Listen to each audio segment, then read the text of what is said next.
지옥 탈출 프로젝트 해일조선 독립군 시작합니다. 얼마 전 박근혜 정부 여당은 우리에게 역사전쟁을 선포했습니다. 자, 우리들의 역사 과연 가능할까요? 우리가 알지 못했던 진짜 이야기, 어쩌면 나만 알지 못했던 이야기, 헬조선 독립군 역사편 동학을 만나다를 시작하도록 하겠습니다. 와! 성남이로 돌아온 것 같아요. 안녕하세요, 변은혜입니다. 네, 저는 권혁입니다. 네, 선생님 소개 한번 이름만 일단. 네, 정남기라고 그럽니다. 네, 오늘의 주제는 동학이라고 아까 했는데 네. 동학을 만나다. 왜 이 주제를 다루게 됐나요, 대표님? 저희가 이제 그 역사 헬조선 독립군 안에 역사 코너거든요. 역사 코너를 어느 시기부터 다룰까. 그래서 이제 그 출발점으로 이제 동학을 다루고, 그다음 일제 시기에 이제 독립운동사, 그다음에 해방 이후에 친일파들이 어떻게 한국 사회 곳곳에 스며들었나, 그다음에 또 박정희의 잔혹사, 잔혹범죄사 이런 순으로 좀 다뤄보자 해서 그 첫 출발로 동학을 잡은 거죠. 좋습니다. 그럼 이 시간에는 1894년 가보농민 전쟁으로 알려진 동학농민 전쟁의 배경과 전개 과정, 전쟁 이후 그리고 동학혁명의 역사적 의의와 교훈을 좀 정리해 보려고 하는데요. 오늘은 간단하게 이 맛보기로 그 첫 시간으로 동학혁명에 참가하셨던 후손분을 모시고 개괄적인 좀 전반적인 이야기를 나누는 시간을 마련했습니다. 아까도 말씀드렸지만 오늘 모신 분은 정남기 동학농민혁명 유족회 고문이십니다. 다시 한번 인사할까요? 반갑습니다, 선생님. 이 소개가 네. 제가 멘트를 좀 정리했는데 네. 약간 착오가 있는 게 네. 동학혁명에 참가하셨던 후손분이 아니라 동학혁명에 참가하셨던 네. 분의 분의 후손분. 후손이죠, 그렇죠? 분의 후손. 선생님께서 직접 참가는 안 네, 하셨고. 네. 네, 좋습니다. 분의 후손분. 네, 선생님 소개 좀 이제 길게 부탁드릴게요. 네, 저는 그 동학농민전쟁에 참여했던 저희 할아버지 성함은 이제 백자현자 해서 정백현이라고 합니다만 정확히 말하면 우리 할아버지 자고요. 청이 이제 주변에서는 전봉준 비서 이렇게 하는데 그때 당시에 비서라고 하는 것은 이제 비밀스러운 글을 쓰는 사람을 비서라고 했다고 그러는데요. 실제 그 편제상 동학농민군 편제상 뭐 총대장 밑에 뭐 총사령이 있고 그 다음에 이제 비서라는 직책이 따로 있었는데 그중에 두 분이 비서로 책봉이 됐는데 임명이 됐는데 어쨌든 저희 할아버지는 26살에 비서로 임명이 돼서 시종 그 동학농민전쟁을 지휘부의 어떤 명을 받아서 그 임무를 수행했던 것으로 되어 있습니다. 저희 할아버지는 특수하게 네. 동학농민전쟁 때 돌아가신 게 아니고 피신을 해서 네. 이 한양에서 한 3년간 도피 생활을 하시다가 나중에 이제 다시 고향으로 귀향을 하셔가지고 전라북도 고창에 오셔가지고 은거를 하시면서 여생을 보냈는데요. 농민전쟁에 가담했다가 52세에 돌아가셨으니까 26년간을 집거를 하고 계시다가 저희 아버지를 낳으셨습니다. 그래서 막내로 저희 아버지를 낳으셨고 또 그 다음에 우리 아버지의 막내로 제가 태어났고 그래서 드물게 할아버지가 동학농민군 이게 동학농민군의 손자가 살아있는 경우가 극히 드문데 제 경우는 지금 할아버지가 동학농민군에 참전하신 걸로 이렇게 좀 되어 있습니다. 선생님 소개와 더불어서 할아버님 소개가 좀 간단하게 들어봤는데요. 우리가 이 동학을 공부하기 전에 이 기본적인 개념 그리고 동학을 대하는 자세를 좀 먼저 설명을 해주신다면 어떻게 설명될까요? 모든 우리 지금까지 역사가 길지는 않지만은 120년 동안에 일어났던 민중 항쟁이라고 할까 민중 봉기의 시원이라고 자부를 하죠. 그러니까 그러면 동학농민전쟁 있기 전에는 그런 것이 있었느냐? 글쎄요, 제 기억으로는 그렇게 전국적인 혹은 또 대중적인 봉기는 없었다. 사적으로 한 사람이나 두 사람이 원한에 의해서 뭔가 난을 일으킨 적은 있지만은 이렇게 대단하게 조직적으로 전국적으로 일어나는 건 없다. 3.1 운동이 우리가 가장 그 자랑스러운 우리 민족의 그 동기라고 생각을 할 수 있는데요. 3.1 운동 때 전국에 131곳에서 일어났다고 합니다. 네. 그런데 동학농민혁명은 전국에서 260곳에서 봉기를 했습니다. 규모나 그 인력이나 또 조직이라는 면에서 볼 때는 네. 훨씬 더 방대하고 의미가 있는 것이고 그 이후에 이제 동학농민혁명이 일어나고 난 이후에 3.1 운동이 일어나고 그다음에 이제 4.19, 네. 5.18, 60만 제 사건까지 이어지는 이 민중항쟁의 그 시발점을 학자들은 대부분 동학농민전쟁으로 삼고 있습니다. 그래서 동학농민전쟁에 대한 명예회복이라는 차원에서 1994년 100주년 때에 비로소 말하자면 동학농민전쟁을 이렇게 방치하고 살아야 될 것인가라고 하는 운동이 이 학계나 혹은 지역 시민 단체들이 앞장서서 그때 활발하게 전개했죠. 네, 네. 지금까지 이 동학농민군을 네. 반란군 내지는 역적으로 치부했던 우리의 그 근세사를 네. 좀 더 그 재정립하자 하는 운동이 있었기 때문에 이 명예회복을 위해서 새로운 특별법을 제정해야 된다. 그래서 그 특별법을 제정했습니다. 1994년에 시작해서 2004년에 이제 국회에 통과됐기 때문에 10년 만에 네. 했고 거기 특별법에 보면은 동학농민군은 제1차 기포 3월 20일 20일인가 저간 그 무장 기포 네. 1차 기포와 네. 또 9월에 있었던 3례 2차 기포에 참여한 농민군 중심의 조직을 동학농민이라 한다 이렇게 그 규정을 했습니다. 네. 포가 한자로 그 쌀포 이런 게 포함하다 할 때 그 포. 예. 그래서 이 전쟁을 딱 게시하면 기포라고 하는 게 예. 그런 뜻이라는 거죠. 예. 일어날 기자. 예. 이게 포 단위로 일어났다. 아니면 모든 포가 동시에 일어났다. 네네. 그래서 이제 기포 하죠. 그래서 이게 공부하려면 이게 한자 공부를 해야 되겠더라고. 그렇군요. 아무튼 그 동학농민혁명이 우리 민족에게, 우리 나라에게 어떤 위치를 점해야 될 것인가 하는 문제는 우리 지금 현재 살아있는 우리들로서 또 그렇지만은 후세에도 우리 근현대사를 정확하게 이해하고 받아들이는 데는 하나의 시금석이 되지 않을까 저는 이렇게 생각합니다.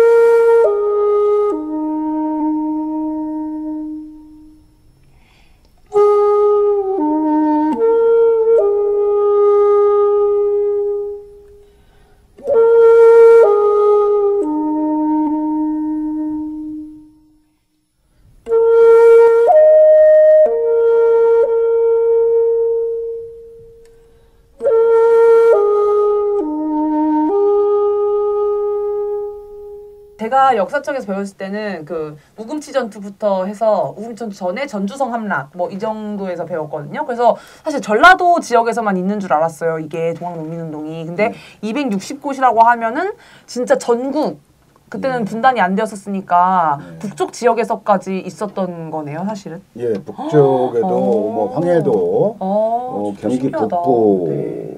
물론 평안도, 함경도까지는 지금 이 흔적이 없습니다만은 아무튼 이 김구 선생은 그 황해도에서 애기 접주로 이렇게 동학에 입도하신 다음에 동학군으로 활약을 했다는 건 다 알고 계시죠. 남쪽에서도 물론 전라북도가 중심지적인 역할을 했지만은 동학이 애초에 경주에서 발생을 했기 때문에 그 경상도 지역 혹은 또 강원도 이런 지역에서도 맹렬하게 그 동학농민군들이 들고 일어났다 이렇게 보시면 틀림이 없습니다. 그 전에는 이제 밀란이라고 보통 표현하는데, 그죠? 그래서 진도 밀란. 네.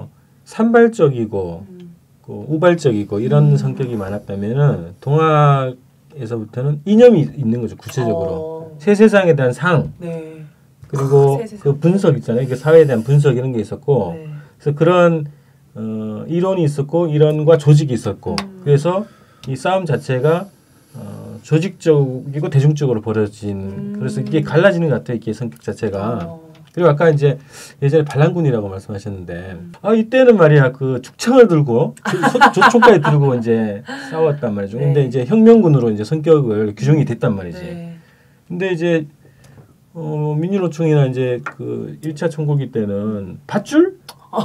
그거 가지고 지금 소요죄까지 얘기하고 있단 말이에요. 그래서 이 역사 공부가 굉장히 중요하다.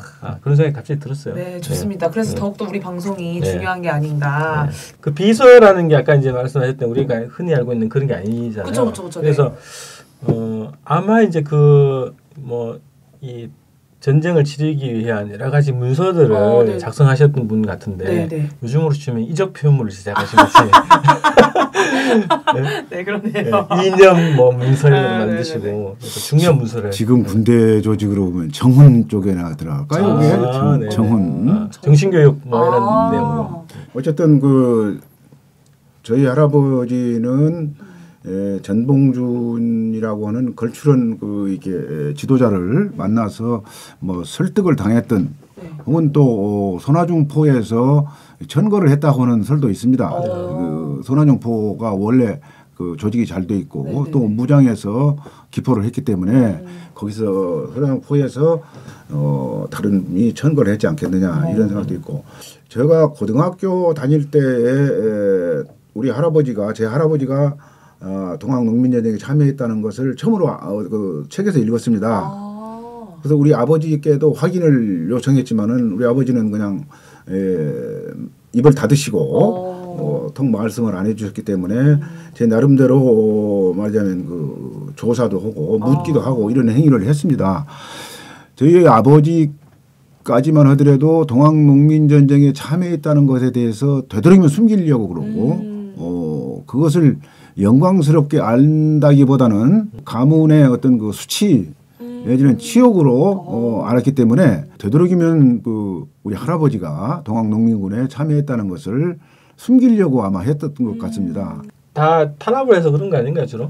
물론이죠. 그 후손들에게도 피해가 만만치 않기 때문에 그걸 덮고 넘어가고자 했고 또 일부에서는 동학농민군이 상당히 그 천민 계급에 속해 있고 듣고 그런 천민 계급을 중심으로 해서 양반 지주 계급에게 대항은 반란이었다라고 하는 그 설 때문에 되도록이면 그걸 좀 수치스럽게 아는 경향이 많이 있었죠. 근데 아무튼 나중에는 저희 아버지께서도 할아버지가 동학농민전쟁에 가담했다는 것을 인정하시고 그걸 또 이렇게 했습니다. 선생님 아버님도 그렇고 입을 닫으시고 숨기려고 하고 수치스러워했다고 하셨잖아요. 근데 우리 전반 역사상 뭔가 세세상 인간다운 삶을 꿈꾸는 그런 운동이 되게 반란, 탄압을 진짜 많이 받았을 거란 말이죠.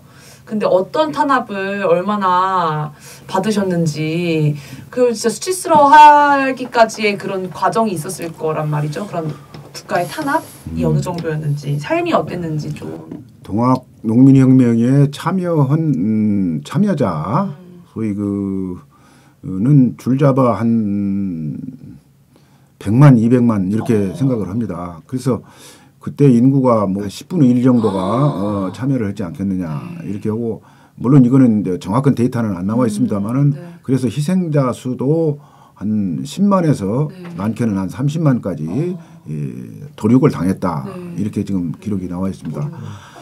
그런데 이제 동학농민군에 대한 탄압이 하도 심해지니까 물론 일제가 이제 쳐들어와서 강점기에서 계속 색출을 하고 하기 때문에 그 살아남기 위해서 그 후손들은 대부분 이제 고향을 뜨거나 아니면 성을 바꿔서 말하자면 친구 집이랄지 친척 집에 가서 얹혀서 살게 되고 그런 아주 그런 역적이라는 굴레를 쓰고 그렇게 살았기 때문에 후손으로 더 떳떳하게 우리 할아버지가 동학농민전쟁에 참여해서 나는 이런 사람이다라고 밝히는 경우가 극히 드물었고 100년 동안 후손이 살아남은 경우도 극히 소수지만은 그나마 살아남은 자들도 자기 조상들이 동학농민정에 참여했다는 사실을 숨기거나 혹은 모르거나 왜냐면 부모님 안 알려주시면 안 알려주시면 모르죠. 그래서 우리가 흔히 동학농민군이 일본군에 의해서 최종적으로 소탕당하는 과정이 이제 있습니다만은 아무튼 전라남도 그 앞바다에 가면은 그 섬들이 여러 개 많이 있는데 그 섬에 가면은 자기 할아버지까지만 알고 그 우대를 모르는 경우가 더 이제 들어 있답니다. 그건 대부분 농민군이 이제 살아서 피신을 하다가 바다 건너 섬에까지 가서 이제 살게 되는 경우가 많고요. 예, 그러기 전에 아마 그 신식 무기로 많이 다 대부분 전멸당하지 않았겠습니까? 살아남는다는 것이 이상했었죠. 살아남는다는 것이 너무 어려운 일이었고. 한 가지 또 궁금한 건 선생님이 할아버님은 어떻게 생존하셔 이렇게 삶을 이어나가셨는지 집거를 하시게 됐는지 활동 그 과정을 한번 좀 얘기를 해주시죠. 거의 그 증거라고 할까요? 그 관련 뭐 문서나 이런 거는 전부 소각하고 인멸을 했기 때문에 그 후손이나 역사학자들도 손에 넣기가 어렵습니다. 다만 저희 할아버지의 경우에는 그나마 서울에 피신해 계실 때 일기 형식으로 적어놓은 한자로 된 그런 그 문서가 있어서 제가 94년도에 정백현 서울 일기라 해서 이제 책을 하나 출판을 했습니다. 그래서 이제 그 출판 기념회도 했고 하는데 거기에 보면은 동학농민혁명에 대한 직접적인 그 언급은 없고요. 다만 이 뜻을 이루지 못하고 고향을 등지고 이 장군 세월을 이렇게 돌아다니다 보니까 고향 생각, 처자식 생각, 그게 목이 메인다. 언제나 내 고향에 돌아갈 거 하는 그 한탄으로 일관했고 서울에서라도 그렇게 어떻게 피신이 가능했을까라는 것에 대해서 학계에서도 의문을 갖지만 저도 의문입니다. 다만 제 추정으로는 대원군으로 대표되는 그때 그 소위 그 권력의 한 축이 그 동학농민혁명군과 내통이 있었다 하는 내통설은 공공연한 사실로 지금 되어 있습니다만은 그 대원군 파와 동학농민군이 내통을 해서 그동안에 상당한 그 정보와 인적인 어떤 그 교류가 있었던 거 아닌가. 그래서 저희 할아버지께서는 그 심부름을 서울로 한양으로 왔다 갔다 하면서 대원군 휘하에 있는 여러분들과 안면이 있어서 그분들이 숨겨주고 밥 먹여주고 이렇게 해서 상당 기간 동안 지낼 수 있었다고 저는 생각을 하고요. 다음에 고향에 한 3년 후에 고향에 내려오실 때에도 말하자면 대원군 직계의 어떤 분이 저희 무장 현감으로 내려오실 때 같이 보호하에 내려왔습니다. 그 행차에 같이 그냥 왔다는 거네요. 그렇지 않았다면은 대개 그 농민군들이 그랬지만 서울에서 재판이라는 형식이 있기는 있었어요. 재판에서 무죄를 선고받고 자기 고향으로 내려오다가 고향에서 반동학군이라고 할까요? 어쨌든 그 양반 중심으로 구성된 그 지주계급들이랄까 이런 그 동학군에게 또 피해를 당했던 분들이 그냥 직결 처분했던 경우도 많습니다. 서울에서는 재판에서는 무죄 선고받고 고향에 내려와서 아주 엉뚱한 그 형이 집행되는 이런 웃기지 못할 일들이 많이 벌어졌죠. 근데 그 혁명군들과 대원군의 그런 게 어떤 지점이 서로 교류가 되고 도와주기도 하고 이런 게 되는 거죠? 대원군하고 민비하고 세력이 대립이 되어 있는 상황이기 때문에 말하자면 민비는 뭐 저쪽에 청나라나 저쪽에 친청 세력이라고 할까 뭐 그렇고 대원군은 그래도 좀 뭔가 그 쇄국 정책을 쓰면서도 좀 민족 자주적인 그런 생각을 했던 것 같고 어쨌든 민비 세력을 구축할 수만 있다면 외국이 아닌 국내 세력으로서 구축할 수 있다면 천만다행으로 알고 아마 동학군을 활용해서 민비 세력을 구축하고자 했지 않았는가 이렇게 추정을 제 나름대로 합니다. 그 대원군의 입장이 아주 그때 그 곤궁한 처지에 있었기 때문에 어쨌든 그분이 하신 말씀은 대원군께서는 역성혁명 그러니까 이시 왕조를 부정하지 않는 한 같이 손잡고 갈 수 있다라는 그런 그 입장을 동학농민군 쪽에 전달해서 무장 1차 기포할 때 포고문을 보면은 그런 내용이 나오죠. 임금님은 아주 훌륭하신 분이고 어지신 분인데 밑에 있는 그 부패 관리들이 임금을 이렇게 판단력을 흐리게 해서 나라가 이 꼴이니 그 밑에 있는 그 관리들을 처결하기 위해서 봉기한다. 이 혁명치고는 조금 헌법안인가? 그때 당시 조선 만렵에 임금을 부정하고 임금에게 정면으로 말하자면 그 하야하라라고 하기에는 너무 말하자면 그 시대적으로 봐서 엄중한 시절이기 때문에 아무튼 일단 정권을 잡기 위해서는 임금까지는 몰라도 임금 밑에 있는 민비 세력을 축출하는 데 아마 목적이 있었던 것 같습니다. 1차적으로. 그래서 동학이 처음에 이제 몇 번 이제 그러니까 광화문에서 상소 대회도 열리고 뭐 그랬던 거잖아요. 임금 인정하기 때문에 그렇게 이제 호소 청원을 한 거죠.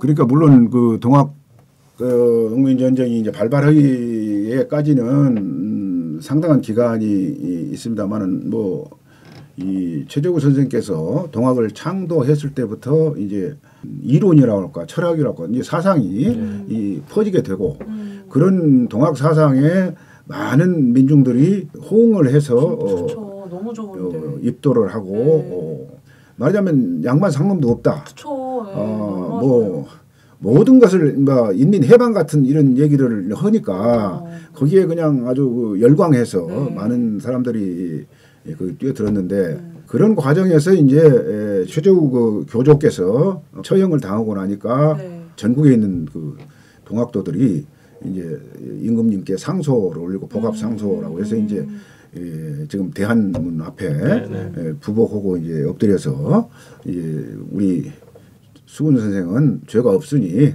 동학을 인정해 달라 뭐 이런 것을 청원을 여러 차례 했지만은 번번이 거절당하기 때문에 거기에서 이제 원성이 더 높아갔죠. 그래서 역사책에 우리 교조 신헌운동. 네 맞아 있어요. 그러니까 주한식 딱. 그리고 1894년 동학농민 혁명 전후의 얘기를 좀 생생하게 들었던 것 같은데 그럼 좀 100년 뒤로 넘어와서 1994년 동학혁명 유족회 정확한 명칭 이게 맞나요? 제가 잘 몰라요. 그렇습니다. 동학농민혁명 유족회. 동학농민혁명 유족회. 그런 어떤 조직을 만들게 된 그래서 활동하게 된 선생님이 이렇게 만드신 계기, 직접적인 계기가 좀 뭔지 궁금해요. 그게 저 동학농민혁명 100주년을 맞아서 처음에 발동을 걸었다고 할 거예요. 한 데가 이제 역사문제연구소. 그 이화 선생이 그때 당시 소장으로 계셨던 역사문제연구소가 앞장을 섰고 그러려니 이제 후손들을 발굴해야겠다. 누가 참여를 했고 또 그 후손이 살아있는지 죽어있는지를 이제 조사를 하기 시작했습니다. 그 연구자들이 조사를 한 결과 몇 명을 발굴했고 몇 명 속에 제가 다행히 이제 저 같은 사람도 그냥 끼어서 유족회를 발기해서 만들어야겠다. 이화 선생님이 딱 먼저 제안하신 거예요? 아니 저는 뭐 그 역사문제연구소로 몇 월 며칠 날 나와라 후손 자격으로 그래서 저는 나갔습니다만은 나가 보니까 대부분 연세가 많으신 분들이고 제가 상당히 젊은 사람 쪽에 끼었기 때문에 제가 그 이제 뭐 총무위를 제가 자청해서 하게 됐죠. 총무를 맡아서 이제 하다가 이제 95년쯤 될까요? 아무튼 그 94년인가 저건 그 동아일보 충정로 사옥에서 이제 동학농민혁명 유족회를 창립 총회를 열었습니다. 그 창립 총회를 하는데 제가 실무를 다 했습니다. 초청 인사를 누구로 해야 할 것인가 뭐 해서 그때 이제 소위 말하자면 야당 세력이라고 할까요? 그 이를 많이 뭐 이부영 시인이 누구야 통일의 꽃 임수경 시인이 뭐 이런 분들을 많이 초청을 했어요. 그런 바람에 또 우리 동학농민혁명 유족들 내부에서 무슨 무슨 좌파 빨갱이 집단이냐 해가지고 반발도 없지 않아 있었는데요. 이제 그런 속에서도 제가 그 동학농민혁명의 정확한 그 이 이념이나 지향이 예, 우리가 민족 통일이고 또 민족 자주고 평등이기 때문에 이런 훌륭한 분들을 모시고 이 창립송회를 하는 것은 당연하다. 이 설득을 제가 시켰죠. 네. 그래서 어깨가 쫙 펴시시는데요. 비서 역할을 하실 거예요. 교육을 하시고. 그 저희들 그 유족들이 하도 그 이 가난하고 못 배우고 또 연로하시고 하다 보니까 동학농민혁명에 대한 정확한 이해와 정신을 좀 놓치신 부분이 있고요. 그런 분들에게 동학농민군이 그때 당시에 봉기했던 그런 기상과 그런 그 이념적인 표대를 기대하기는 상당히 어려웠고요. 계속 저기 불온시하고 적대시하고 탄압을 받아왔던 그 분위기에서는 뭐 충분히 이해는 되네요. 아무튼 그 후에 그 이 선대의 어떤 그 훌륭하고 그 값진 어떤 그 이념을 계승하기보다는 오히려 그 할아버지 때문에 우리 집안이 이렇게 망했고 그 할아버지 때문에 이렇게 가난하고 살고 핍박받았다라고 하는 것 때문에 결국 그 할아버지를 원망하게 되는 경우도 있고요. 차라리 친일을 하고 만약 적당하게 타협하고 관 쪽에 붙어서 좀 했더라면 나도 좀 편히 잘 살고 우리 후손들도 잘 살 거 아니냐라는 그 편의적인 사고를 할 수도 있는 일이기 때문에 아무튼 그 저희들 그 동학농민군 후손들을 한데 모아놓으면 다 착잡합니다. 진짜요? 신기하다. 노무현 대통령이 후보 때 부모님들이 자식들한테 600년 동안 뭐 이렇게 가르쳤던 그거 있잖아요. 문안돌이 정 맞는다. 앞에 나서지 마라. 뭐 그런 게 우리 역사였다. 이런 얘기가 갑자기 생각나네. 맞아요. 그렇죠. 그건 뭐 틀림없는 사실 우리나라에서만 있을 수 있는 하나의 그 기현상이지만은 나라에 옳은 일을 하고 정의감에 강했고 좀 진취적이고 한 분들의 자제는 그분은 탄압받고 그분들의 자제는 결국 3대 정도가 고생을 하고 특별한 재주가 없는 한 그냥 대물림해서 결국 핍박받는 서민으로 살아야 하는 그런 현실이 오늘도 지금 지속되고 있는 것이 사실이죠. 더 노골적이었어요. 박근혜 지금 정부 들어와서. 맞아요. 그 현상들이. 맞습니다. 불경기에 미안하네. 주권 방송. 가끔 하던 생중계를 요즘 들어 자주 하니 무선통신 용량 초과 통신비가 팍팍 느네. 어찌할꼬 돈 없는데 고민하다 손 벌리네. 정의로운 진보 언론 활동으로 보답하리. 계좌번호 1005 501 779765 우리은행 주식회사 주권방송. 감사합니다.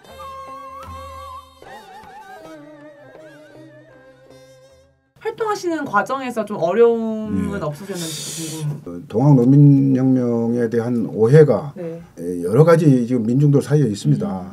가령 뭐 상놈들이랄지 혹은 또 불평불만을 가진 뭐 종교 집단이랄지 이렇게 해서 일부에서 선동에 의해서 이렇게 일어났다라고 하는 생각을 가지고 있기 때문에 우리 후손들 중에서도 우리 할아버지는 양반이었어 무슨 소리야?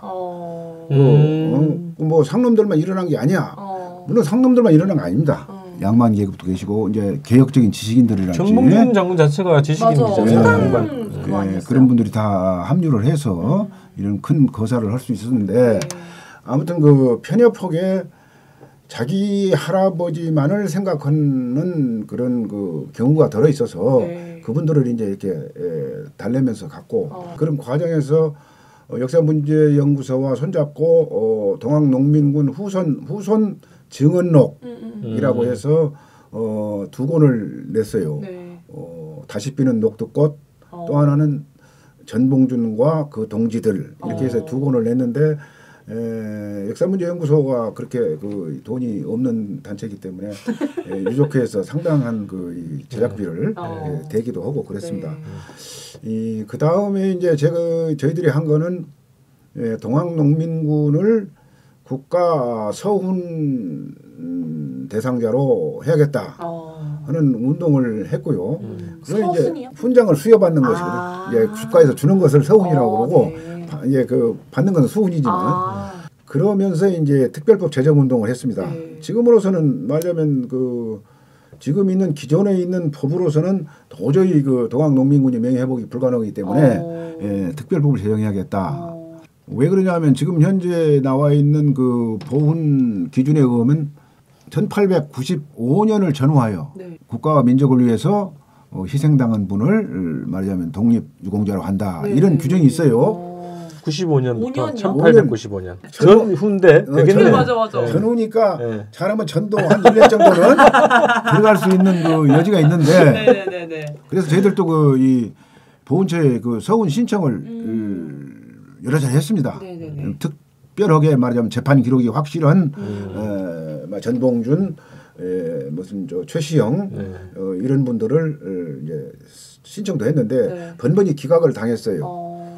기각을 당한 이유는 말하자면 아까 그 기준이 1895년이다라고 하는 그 편협한 어떤 그 기준을 제시했고 전후해요 하면 이게 전까지도 좀 어느 정도 포함이 돼야 된다고 생각했는데 그 사람들은 그렇게 해석을 했고 편협하고요. 또 거기 심사를 하는 분들이 대부분 저희 동학농민혁명을 곱게 봐주는 사람들이 별로 없었습니다. 요즘으로 말하자면 그 우리 교과서 국정화하자는 사람들이 대부분이 아니었는가 나 그렇게 생각이 듭니다. 소문 선정하는 데가 대부분 그렇죠. 보수적이죠. 또 그리고 동학농민전쟁이 사건의 성격상 소위 말하자면 해방 이후 들어선 우리나라 이 정권 역대 정권과 거의 이 별로 맞지 않고 자기네들 생각할 때 그럴 겁니다. 그렇죠. 이렇게 나라를 뒤집으려고 그랬는데 부패한 정부를 이게 관을 공격한 반란 세력이다라는 시각을 꾸준히 가지고 있었고 그것이 오늘날 우리나라의 민주의 근간이고 시발이다라고 하는 개념을 갖기까지는 앞으로도 좀 시간이 필요할 것 같고요. 그렇게 됐을 때 비로소 제대로 이제 대접을 받지 않겠는가 그렇게 기대를 합니다. 근데 또 그러나 저러나 그런 와중에서도 특별법은 제정이 됐습니다. 다만 조선시대 때 일어났던 그 민중 한 거를 이제 와서 이 정부에서 명예를 회복시킬 수 있겠느냐 법리상 또 시기상 그러냐 이런 문제 가지고 조금 그 논란이 있었고요. 특히 이제 조선일보 같은 데에서는 그 뭐 사설을 통해서 뭐 반대를 많이 했습니다. 논리가 뭡니까? 그렇게 거슬러 올라가다 보면은 고구려 때 사건도 특별법으로 정의해야 되느냐? 진짜. 그런 논리인데 저희들은 그랬습니다. 고구려 때든 뭐 고려 때든 나라를 위해서 목숨을 바쳤거나 외세와 환경을 했다면은 분명히 국가에서 충분한 그때 당시에 명예를 다 회복시켜 줬습니다.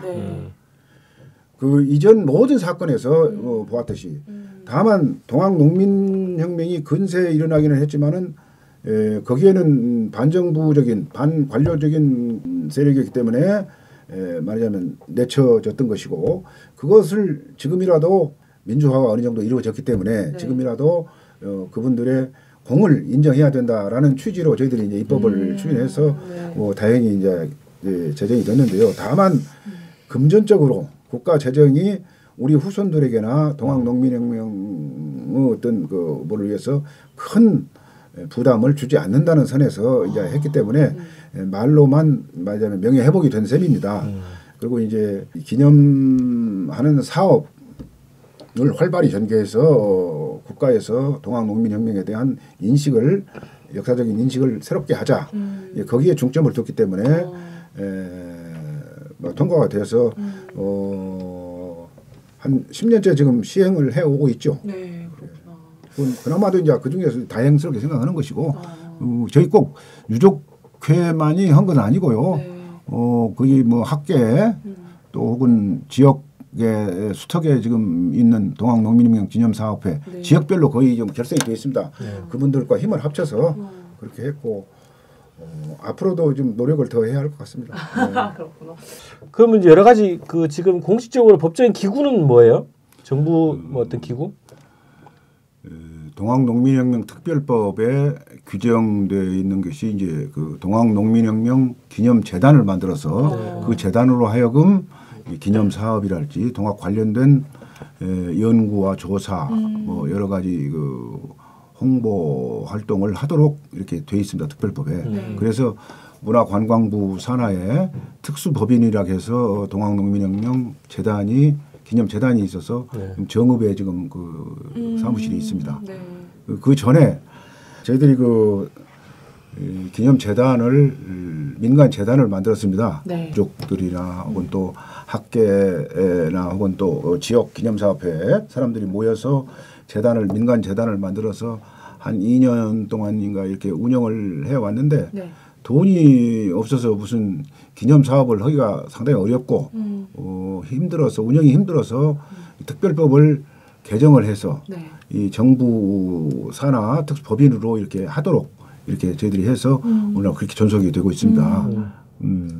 그럼 공식적인 지금 이제 해마다 열리는 어떤 행사, 추모 행사든 뭐 기념 행사든 이런 게 어떻게 있어요? 94년 100주년 때부터 이제 거의 행사를 해 왔는데요. 네. 전국적인 행사는 특별법이 통과된 이후에 아마 민간재단이 주축이 돼서 전국대회라고 해서 뭐 6-7차례 했습니다.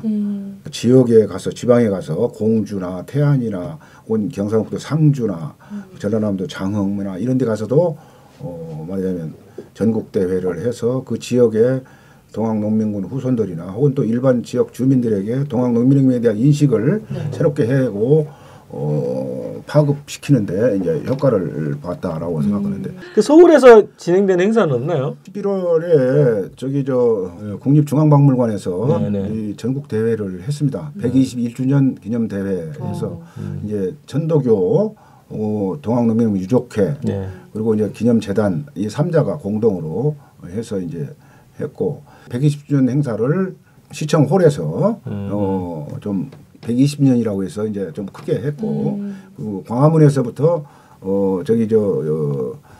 역사박물관까지 깃발 들고 행진도 했습니다. 저도 그 행진했는데요. 몰랐지. 나도요. 행진도 하고 했는데 아무튼 그 규모나 이런 예산이 너무 부족해서 저희들이 그 일반 시민이나 국민들께 소위 어필하지 못했다고 할까 알려지지 않은 측면이 있는데 아무튼 동학농민혁명의 중요성이라고 할까 그 의미를 대내외적으로 자랑스럽게 아는 세월이 시간이 오기를 기다리고 있죠. 몇 월 며칠이 기념일로 딱 정해진 게 있나요? 지금 기념일 가지고 거의 10년째 지금 내부에서 논쟁을 하고 있습니다. 날짜 정하는 것 때문에. 좀 어려운 것이 동학농민전쟁이 다른 어떤 사건처럼 딱 어느 날 딱 일어난 게 아니고 이제 멀게는 최재구 선생의 창도에서부터 시작해서 크고 작은 사건들이 쭉 있다가 결국은 전봉준 장군에 의해서 동학농민 전쟁이 발발을 했는데요. 그것도 전봉준 장군이 정식으로 무장해서 1차 기포를 하기 전에 고부에서 말하자면 조병갑과 다투었던 그 소위 밀란 단계 가 있어서 시초는 밀란 단계 아니냐라고 주장하는 측이 있고 또 정식으로 전국적인 어떤 그 규모의 한 거를 공식적으로 선언한 무장 1차 기포일이 기념일이 돼야 된다라고 하는 또 주장도 있고 또 전주 입성일 또 혹은 장성 황룡천 전투에서 크게 관군을 대파했는데 그 전성일 또 혹은 뭐 정읍에 있는 황토현에서 최초에 있었던 그 관군과의 싸움에서 이겼지 않느냐라는 승전 기념일 뭐 또 각 지역마다 많습니다. 예를 들면은 뭐 금산은 금산대로 우리가 제일 먼저 그 기포를 했다라고 주장을 하고 또 백산기포도 백산기포 나름대로 그 우리가 의미가 있는 것이다라고 하는 주장이 있고 해서 타협점이 안 나오고요. 뭐 그동안에 토론회 여러 번 했습니다. 그래서 이제 결국은 전주 화약일로 이제 유족회, 기념재단, 천도교 이게 3자가 또 이제 학계까지 4자가 합의를 했지만 그것마저도 어떤 그 특수한 지역에서는 반대다 해가지고 있는데 아무튼 그 전주 화약일을 지금 문화관광부에 국가기념일로 지정해 주십시오 하고 하는 그 공식 문건을 저희들이 올렸고 문화관광부에서 그걸 이제 처리한다고 그럽니다. 그럼 며칠이죠 그러면? 맞아, 며칠이에요? 6월 11일인가요? 6월 11일. 예. 저는 어쨌든 이게 약간 수세적이었던데 자긍심. 이날이 우리 날이야. 그런 주장들이 많은 게 오히려 좀 좋은 것 같은데요. 맞아요. 그냥 막 부끄러워하거나 숨기려 하는 그런 것보다. 정부에서는 아무튼 그 무슨 날을 정하고 이런 데에서는 그 이해 당사자들이 하나로 통일되기를 요구하고 있고 그것이 통일이 안 되면은 그것을 빌미 삼아서 이제 미루고 하는 그런 형국입니다. 내년은 잘하면 내년에 이제 공식 국가기념일 행사가 가능할 수 있겠네요. 그렇게 저희들도 지금 크게 기대를 하죠. 국가기념일이 정해지면은 국가에서 주도하는 어떤 뭐 공식 추모 행사랄지 그런 것도 하고 정말 우리 희망 같아서는 뭐 대통령도 나오고 좀 그 각계 유명인들 나와서 좀 이렇게 같이 했으면 하는 것이 바람이죠. 뭔가 안 맞을 것 같아. 그 뭐 민족 자주 아까 이제 말씀하셨던 통일 자주 문제, 평등 문제가 선명하게 딱 부각되는 그런 기념 행사가 되면 정말 좋겠다. 그리고 거기에 이제 우리 젊은 친구들도 같이 참가를 하고 그런 장이 됐으면 정말 좋겠네요. 그래서 그 우리 지난번 그 우리 이승만 편 할 때 우리 김상구 선생님께서 얘기하셨는데 광화문에 동학 관련 어떤 기념물이 있어야 된다. 그렇게 얘기를 하셨거든요. 역사 김상구 선생이라고 역사 공부하시는 분인데 저는 그런 생각이 들어서 듣다 보니까 우리가 이제 헌법 전문에 우리가 뭐 유구한 뭐 해가지고 뭐 3.1 정신 계승하고 이렇게 뭐 4.19 정신 계승 이렇게 하잖아요. 그래서 동학 정신 계승이라는 내용이 헌법 전문에 딱 들어가면 좋겠네. 그 아주 반가운 소리인데요. 정말 듣거든. 제가 늘 사석에서는 그런 얘기를 합니다. 이 헌법 전문에도 이 동학농민혁명 정신을 이렇게 명확하게 명기를 해서 이 우리 후손들이 정말 자주와 평등과 평화라는 이런 그 국가 이념을 정확하게 배웠으면 좋겠다. 그래서 광화문에 물은 이순신 장군이랄지 혹은 세종대왕도 훌륭하신 분들인데 다른 나라에 가보면 예를 들면은 뭐 프랑스 파리 혁명 뭐 이걸 엄청 그 사람들은 그냥 당시의 지도자를 이렇게 형성해 놓기도 하고 국가 자체도 그거 아니에요? 자랑스럽게 하고 그 민중 항쟁을 시민 항쟁을 그렇게 국가적으로 떠받드는 그런 그 선진국이 있는가 하면은 우리나라에서 그와 유사한 이 동학 농민 혁명이 있었음에도 불구하고 그거를 핍박하고 그것을 부끄럽게 알고 이렇게 내치는 현상은 정말 우리가 선진 자주 민족은 아니라고 생각합니다. 만약에 우리가 자주적인 국가가 되고 자주적인 민족이 되려면은 동학 농민혁명부터 새롭게 조명해야 된다. 너무 좀 거창한 얘기를 먼저 하는 거 아닌가? 그래서 우리도 개헌을 주장해야 되겠습니다. 개헌. 아니 근데 얘기 들으면서 진짜 국정화 추진하시는 분들 있잖아요. 맨날 우리 젊은이들이 대한민국 나라를 자랑스러워하지 않고 자부심을 갖지 않는다라고 얘기하는데 이것이 바로 자긍심과 자부심의 본질이 아닌가 하면서 국정화하지 말고 이 동학 얘기를 역사책에서 더 자세하게 기술했으면 좋겠는 생각이 들고요. 저는 윤상원 열사가 진짜 많이 생각이 났어요. 그래요? 오늘 우리는 실패할 것이다, 패배할 것이다. 하지만 내일의 역사는 우리를 승리로 만들 것이다라는 내용이 많이 생각이 났었는데 5.18 3번 갔다 왔습니다. 갔다 왔는데 우리 그 동학 농민혁명을 더 승리하는 역사로 만들기 위해서 사실 이 헬조선 독립군을 젊은 사람들이 저도 나이가 24이니까 젊은 친구들이 많이 들을 거란 말이에요. 그래서 학계에서 얘기하는 거 말고 젊은 친구들에게 더 승리하는 역사로 만들기 위해 해주고 싶은 선생님의 말씀 뭐 한마디 정도 한두 마디. 네, 제가 엊그제 이제 그 이화 선생님이랑 네. 역사 연구자들하고 같이 그 청일전쟁 유적지를 찾아서 그 중국 위해 여순 대련 이쪽을 네. 제가 답사를 했습니다. 네. 거기서 느낀 거는 중국 큰 땅덩어리에서 그 변두리에 있는 해변에 있는 그 군소 도시에 박물관이 훌륭하게 다 있고 네. 지역마다 그리고 청일전쟁에서 실패한 기록들이 그 아주 조밀하게 다 진열이 돼 있어서 네. 보면은 다 느낄 수 있게끔 이렇게 돼 있더라고요. 근데 그 박물관을 보면서 느끼는 바는 중국 측 자료만 있는 게 아니고 네. 일본 측 자료도 거의 같은 분량으로 했더라고요. 그러니까 그때 청일전쟁 당시에 일본군을 지휘한 총책임자 또 뭐 중대장 뭐 소대장 뭐 이 항구에 왔던 뭐 식시청 지휘관 뭐 이런 거 해가지고 그 언행 뭐 기록들을 전부 그렇게 전시를 해놓고 그 패전의 역사를 네. 후손들에게 남겨주는 거. 네. 또 서태구가 그때 청일전쟁을 패전으로 이끄는데 결정적인 역할을 한 거에 대해서 중국 측에 있는 그 가이드들 설명하는 사람들이 이 서태구의 방탕이라고 할까 국가와 민족을 저버리는 그런 행태에 대해서 네. 신랄하게 비판하는 것을 네. 제가 봤습니다. 그런 것을 보고 난 이후에 제가 우리나라에 와서 생각할 때 만약 민비가 청나라 군대를 불러들였고 네.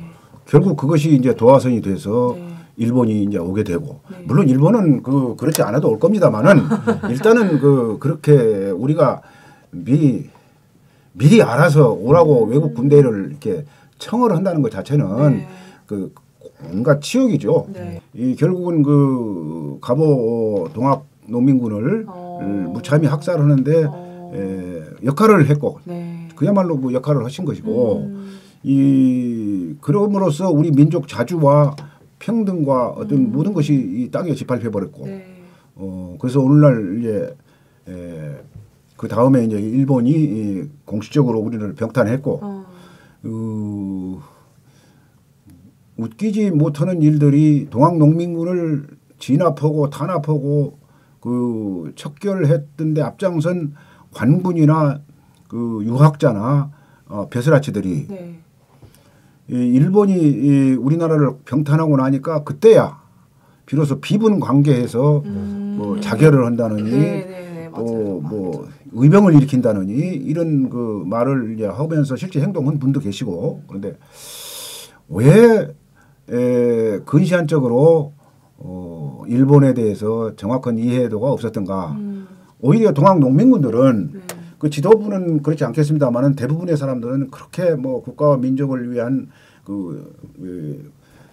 해안을 갖지 않았을 것이고 다만 그 자주와 평등과 평화라는 그 기치 아래 그냥 자기 몸을 던졌던 것인데 명색이 공부를 하고 관록을 먹고 국가의 녹을 먹는 그런 구슬아치들은 그런 거를 전혀 도외시하고 외세에 빌붙어서 일본을 불러들이고 청군을 불러들이고 해서 나라를 분탕질치게 만들고 그러고 나서 이를 이제 국가가 다 이제 망한 후에 비분 관계하고 뭐 이런 거에 대해서 우리가 크게 반성을 해야 되는데 동학 농민전쟁의 의미라고 할까 그래도 자주를 외치고 평등을 외친 분들이 제일 훌륭한 거 아닌가요? 그렇죠. 오늘의 시각으로 봤을 때 그렇고 그때 당시에는 더더욱이나 그분들이 그렇게 지금 이 상황에서의 위험보다는 한 100배 더 높은 위험도가 도사리고 있었는데도 불구하고 농민들이 앞장서서 이렇게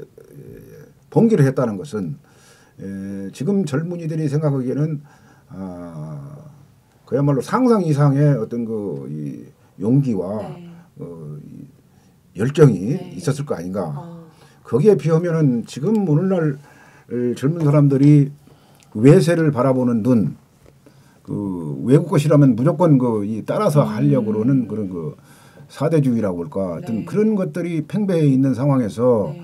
동학농민혁명을 우리가 하나의 삶의 표대로 네. 삼는 것이 후세를 위해서 지금 현 우리나라 상황으로 봐서도 바람직한 일일 것이다. 그렇게 하도록 저희들이 노력을 해야 할 것입니다. 저도 네. 그러겠습니다. 네. 알겠습니다. 네, 그럼 이렇게 좀 선생님 얘기를 아주 재밌게 좀 들어봤는데요. 동학을 더욱더 승리하는 역사로 만들면서 방송을 마치도록 하겠습니다. 네, 수고하셨습니다. 고맙습니다. 일본 장교가 대통령이 되는 나라 친일파 후손이 큰 소리 치는 나라 반역과 매국의 쓰레기 모두 건너매고 자주의 깃발 높이 당당하게 미국 놈 밀어내고 일본 놈 이어내고 남남은 손만 잡고 통일하는 나라 양키놈 양수내죠 족발이 쪽팔려래 비로소 민족 자존 세워내겠네 이완용 박재순 권중현 이지용 이근택 송병준 박경효 김윤식 이주혜 이두황 우범선 이진호 김태석 김덕기 정봉덕 김서원 정훈 최남선 김환란 이인직 이광수 김동인 주요한 김동환 모윤숙 유치진 홍나파 현재명 김기창 정춘수 조선